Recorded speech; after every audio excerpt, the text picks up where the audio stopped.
Julian Plenti in interview, and you know by now that it's Paul Banks from Interpol. This is his side project, but interestingly, this is something that he's been doing for quite some time.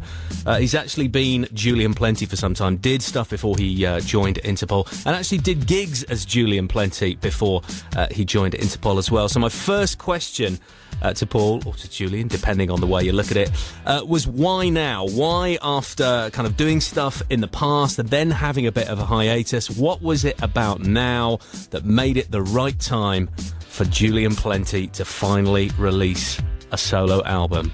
There's nothing really about the time so much as it was always fairly pressing for me to do it, and now is when I finally got around to doing it. It's not so much that I felt now is the opportune moment by any means. It was just that it's something I've wanted to do for a number of years and finally just got the initiative, and I think a long enough period of time to actually get it done. So what was the spur? What was the initiative? I noticed that you use quite a lot of computers and in getting the beats together and making the sounds. Was it suddenly that you realised I can do this and I can make it sound exactly how I want to make it sound? It's pretty much exactly that, actually. Yeah, as you know, Julian Plenti has always been an acoustic thing. From the beginnings of it was always really acoustic.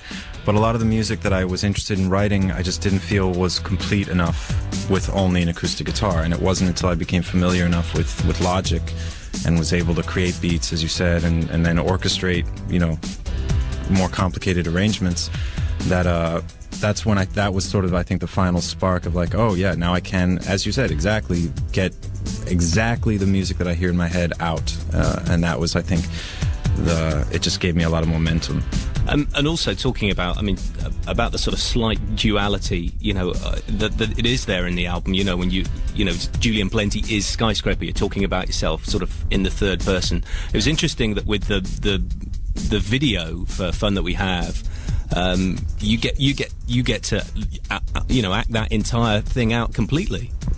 The song is Games for Days, the video is for. Oh, sorry, for Games for Days, sorry. Did someone clue you into the fact that I was acting that out? Because not at all. Well, no, you can see that. In the video, there's there's the dark and there's the light, and you get to be both sides at the same time, and that must be an exciting thing for you to do.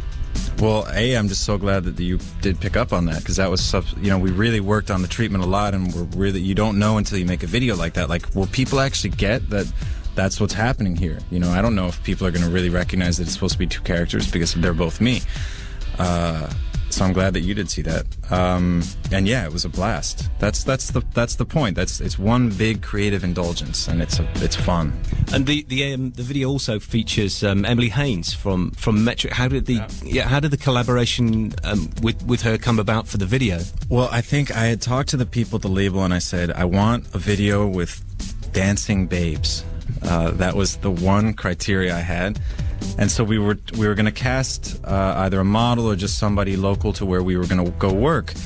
And the treatments that we had going around were a little bit highly erotic, and I was trying to pull it away from we were almost going into some dangerously cheesy terrain.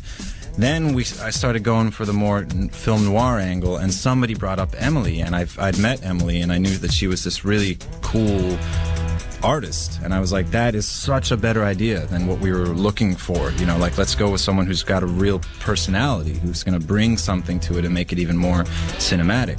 And then, so I was excited before I got there, and then when I started working with her, I just thought she was so good. I thought she was really, really big on screen and just really owned the character, and the video absolutely would not have worked were it not for her in specific, and if not her, then a really great actress. It couldn't just be some babe. It had to be someone that could bring, I think she really made the video, to be honest.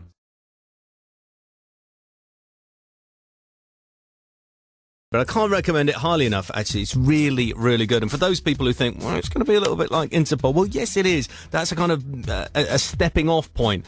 But where the album gets really interesting, and you'll hear that probably in the next section track as well, is when he takes it into some slightly more stranger, weirder, whacked out places, that's when it really starts to come into its own. But you'll hear that in a little while. So back to the interview. Obviously, for the first part, we've been talking to Julian, or to Paul, obviously about some of the collaborations he's made video-wise, collaborating with Emily Haynes on the video to Games for Days. But also the other thing that I wanted to say, was for Julian Plenti, was that something which would be just about him? Would it at some point be something which would involve collaborating with other artists as well? Yeah, I just did a TV show performance in the States, and I had this amazing band that I put together, and it was a guy from Rat-a-Tat, Mike from Rat-a-Tat, and Maddie from The Rapture, and my friend Charles Burst.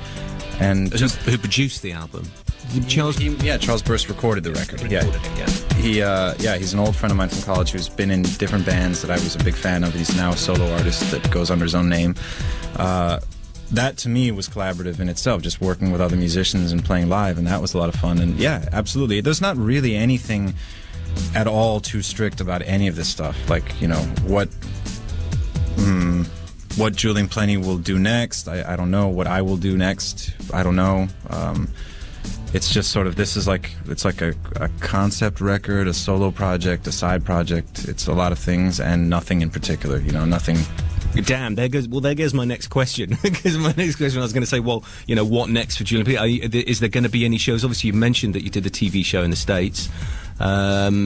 Is the desire there to do the shows? I mean, if the situation was right and the band was right and you got the people there, would you want to do more? Yeah, absolutely. I'm really enthused about this music and making more of this music and doing everything that goes into promoting. Yeah, absolutely. There is some shows that are just getting booked now, so there should be a tour. Okay, so there are things on the horizon. Yeah. Okay. And the last thing I wanted to say, I wanted to ask, was just about what you're kind of listening to at the moment. I mean, trying to sort of divine exactly, what sort of sounds you're listening to just by listening to the album is really difficult, because the album is so cinematic and so diverse that it's difficult to say, well, I'm pretty sure he was listening to this while he was making the album. It's difficult to actually make that assumption. So what's kind of musically in your head at the moment? Yeah, I listen to a lot of hip-hop, man, so I've honestly been listening to a lot of Wu-Tang. Really? Wu-Tang just had a new record, actually. Yeah, absolutely. It's pretty good. And it's funny because there's obviously, I mean, it's not Julian Plenti's Skyscraper. It's not. It doesn't sound like a hip hop album, but you can tell that the way that the soundscapes have been done have got that sort of dramatic thing that you get from, I guess, like the back of the backing on a Wu-Tang tune. I think RZA is a genius. I think I totally stole a beat from RZA on one of the songs. We won't tell him. And I think, in the kind of tradition of sampling, I think, just without people, if you talk about hip-hop, I think people just immediately go to the kind of gangster and the bravado of the lyrics and stuff. But if you talk about someone like RZA, you can listen to that music instrumentally, and it's like amazing atmospheres. That's what I think really speaks to me about good hip-hop, is that, like, just there's a crazy depth. There's something that comes from sampling where you're traveling through time somehow. There's a weird nostalgic dreaminess to listening to old sounds in those contexts, and that I definitely did borrow from and have always been very interested in. It's like borrowed and or found sounds. I think they just give a depth and a dimension to music that's something extra. Okay, one totally final question. It's kind of a good year for Julian's as far as solo project this year, because Julian Casablancas has got a solo project coming out as well. Do you think he's kind of sneaking in there to steal your thunder? No. I found out about that after I'd wrapped my record, and I was kind of glad that I'd wrapped, before I heard. You stole a march on him. Well, I guess mine came out first. But I mean, he's a genius. He's one of the great, like, melody writers of our time, I think, and he's an incredible songwriter. He's the songwriter in the Strokes, is my impression. So the situation's a little different between, my band and his band versus our solo project. So sure. I don't know what to expect from his solo record, but I'm sure it will be really impressive. And you think there's room for the two Julians? Yes. Absolutely. Paul, it's been an absolute pleasure. Thank you so much.